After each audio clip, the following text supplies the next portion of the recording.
Hey there, Taylor Elwood here, and it's been a little while since I've done a video, so thought I'd go ahead and crank one of these suckers out. So what I thought I would do today is talk a bit about one of the practices that I do around my magical experimentation, which is really how I go about test driving my magical experiments. And the reason I thought I would share this is because the other day I was actually talking with some friends about this, and I was listening to a presentation actually, and the person is someone who's worked with me on occasion, and she said that one of the things that she really appreciated about the magical work that I've always done is that I've always, tested it in groups, that I've always done these. She's like, I haven't really seen that in many places or from other people. And, I think there's a reason for that. I think the fact is people get very secretive about magical work that they're working on. And there's good reasons for it. On the one hand, you have if somebody shares work, you have people trying to potentially take you down a few notches. I had that happen a number of times over the years, more so when I was much younger than now, where people would try very hard to disprove what I was doing or try to make me feel like what I was doing wasn't real magic or whatever else. Obviously, they were wrong, but it was something that happened. The other thing, though, is that sometimes, if you share your work, you do run the risk that other people will try and take your stuff, and try and appropriate it for themselves. Unfortunately, that is a reality. I mean, I certainly think we see that we see that even in the sense of books, where a lot of people try to get magical books for free online, and don't really seem to recognize the potential harm they do to the authors and the work. And I say that as somebody who sometimes sees that, someone's tried to pirate one of my books lately.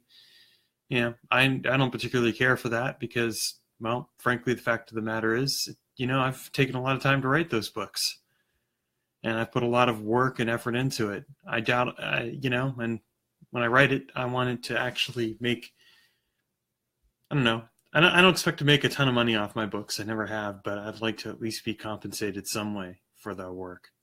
And I don't think that's unreasonable. But at the same time, I'll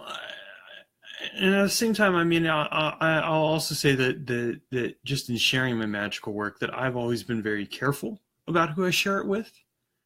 There's also the risk that sometimes people just try to poach your work, period.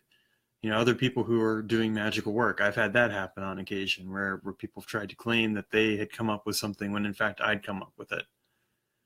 And, I call them out for it, and they didn't necessarily like that, but I actually had the proof to show that the work had been done and that I had actually published and written about it. So, I think that those are all good reasons not to share your work necessarily. But at the same time, I think it is important to share your work, to showcase it, and to get some perspective and feedback on it, because sometimes you're going to want to hear from other people and get some ideas on what you can do to improve it. When I do my own magical work, I do a lot of extensive testing of the technique in and of itself. Like if I come up with a new technique, I will, or a derivation of an existing technique, I will do an extensive amount of testing on it. I'm testing one right now. I can't talk about it actually because it's something that I've actually been sworn to secrecy about, so I can only just say I'm testing it. But it's something that I'm doing a lot of work around right now, where I'm really testing it and working on it and improving it. But I've done this also like with the neurotransmitter work that I did with, that I described in my book, Inner Alchemy. I did a lot of testing of that work in and of itself on my own. And I call that stage one of magical experimentation, where basically what you're doing is you're testing it on yourself and you're trying it. And the reason why with a magical experiment you want to test it on yourself first and foremost is because if you're the one who's come up with it, you should be willing to take the risks.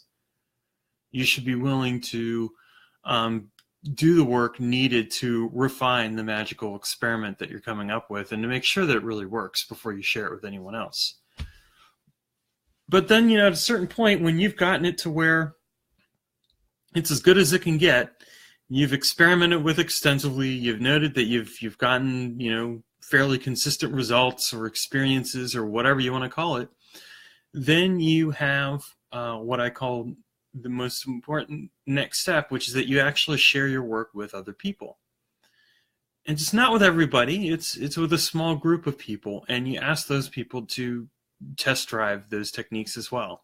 In my case, when I came up with the work that I'd done with Inner Alchemy, with the neurotransmitters and all that, I shared it with a couple of other people through an e-list. I found a couple other people who were interested, and those people started test driving the techniques using what I had taught.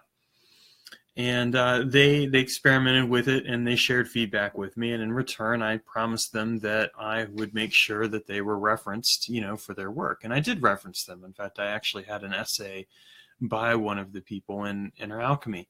That was what allowed me to fruitfully test out the initial magical experiments for connecting with neurotransmitters and bacteria and things like that. Now, over the years, one of the things that I've sometimes done is I've sometimes taught techniques at workshops for a similar purpose. I've experimented on them enough. I have basically a focus group, and in that focus group, I teach them the technique, and I see what it is that they can do with that work as a result. And it's proven very helpful to me because it's allowed me to discover and learn what experiences those people have with the concepts and ideas and practices, and it's either confirmed things for me or it's pointed me in further directions to improve the work. And again, this is a very important thing to do in your magical work, because if you're going to be experimenting, you want to consider these kinds of things. I think in general that it's really important to not if you plan on sharing, like writing about magical experimentation or sharing it extensively, I think it's really important that you first do those two phases where you test it on yourself and you test it on a small group of people before you share it. And part of it's just because you want to make sure you really know what it is that you're doing and that you understand it. And part of it just comes down to seeing what kind of experiences you get across a group, so that way you can present it to other people and say, here's not just what I experienced, but here's what other people experienced as well. Again, this is just kind of my own approach to things. It's not something that I really see discussed or shared out there that much in magic.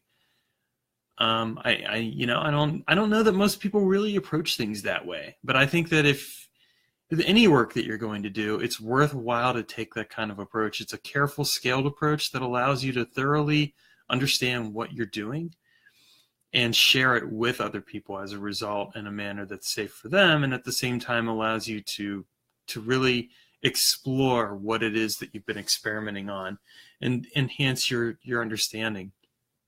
It's one of the reasons, quite frankly, I've been able to come up with Pop Culture Magic, Space-Time Magic, some of the other books that I've come up with, the various techniques that I've shared in there. It's why I've been able to come up with those techniques, because I took the time to really develop them and experiment on them, and then I shared them with other people, had those people try stuff out, and then as a result, got the verification I needed so that I could go and share that kind of stuff. And I don't think, in general, I don't think you should really just share something without testing it. And if you are going to test it with other people, you should make sure they know that you're going to be testing it. Like if I'm doing a workshop on something, I'll tell people, this is something that I'm testing out. I want to see, I want to share it with you and see what you got, what kind of experiences you guys get. Here's what we're going to be doing.